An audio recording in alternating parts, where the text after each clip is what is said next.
Removing resistance at the point of sale.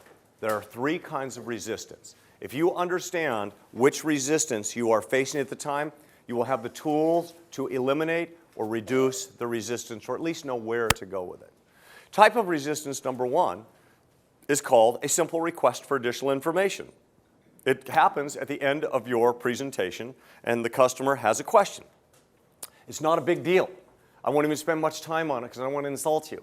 For example, if you were to finish your site inspection and you say, well, that concludes, Kim, our site inspection. How'd you like the hotel? And Kim turns to me and says, you know, Steve, I really didn't get a chance to see the suites. You know, we do have some hospitality in the evenings, and you didn't mention anything about the suites. Shoot, I'm sorry. For all our conversation, for all my homework and research, for all the information that we just shared with each other, it didn't come up that you have suites in the evening for hospitality. No big deal. It's certainly not a deal killer. And so what you would say is, gee, Kim, I'm sorry, I did not realize that suites were important to you. Let's go over to the front desk, let me see which suites are available, and let's go upstairs and take a look at the suites. This is removing resistance at the point of sale. It's a simple request for additional information. It's something that wasn't discovered when you were doing your research on the account. It just didn't come up. He didn't mention it. You didn't know it was a deal. No big deal. But you would be shocked. We get this particularly on the telephone, the test calls that we do. You'd be shocked, and I'll exaggerate to make the point. So, Kim, how'd you like the hotel? Now that we've completed the site inspection and we're in the lobby of our hotel, how'd you like the hotel? Well, Steve, it was great, but I didn't get a chance to see the suites. Oh, I didn't realize suites were important to you. Yes, suites are very important to us. Sorry, you can't see the suites.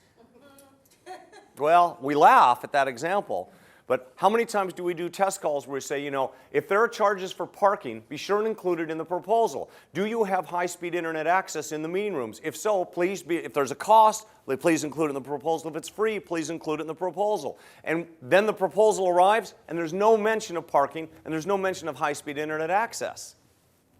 That's denying a simple request for additional information. You mean I'm going to have to now pick up the phone and say, hey, Jennifer, I thought we talked about high-speed internet access. I thought we talked about parking. You know what? They're not calling you back because they've got 2 other proposals from 2 other hotels.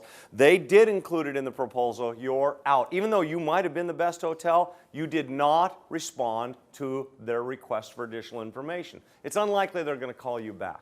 Why? Because you failed to include a detail that was important to them. And what's the decision-making process always based on? The details.